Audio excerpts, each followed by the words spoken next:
Hi, and welcome to Outrageous English. Still learning English? Still stumbling across the odd word or two that confuses and confounds? Don't worry, that's why I'm here. Each video, I focus on one expression or word and discuss the true meaning, as well as the way it is applied in day-to-day life.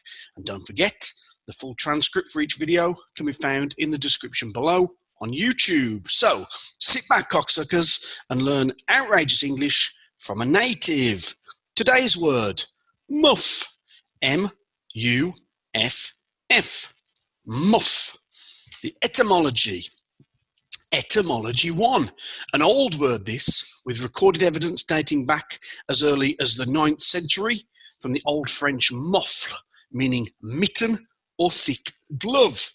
Other notable references are taken from medieval Latin, the word here being muffula, and Middle Dutch moffen, also meaning mitten. The modern usage as a semi-vulgar word for the vagina and pubic hair region can be dated to 1690, according to etymologists, though I could find no citable sources for this, unfortunately. Etymology 2.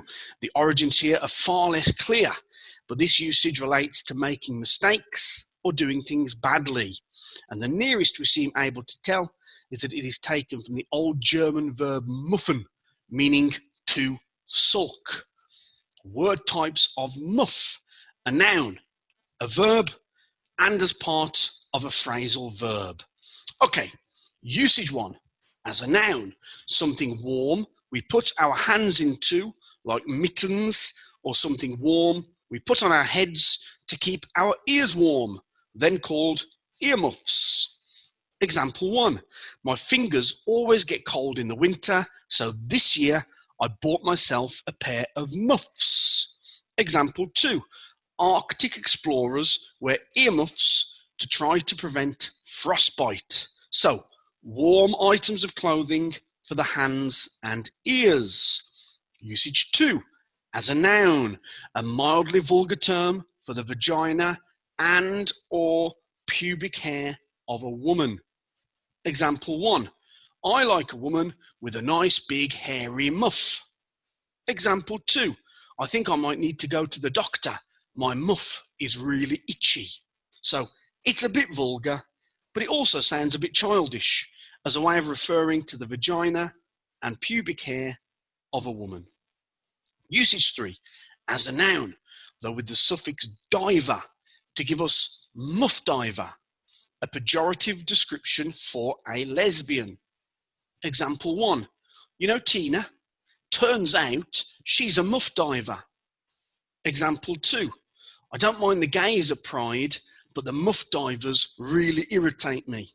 So, not a very pleasant way to refer to a lesbian. Usage 4.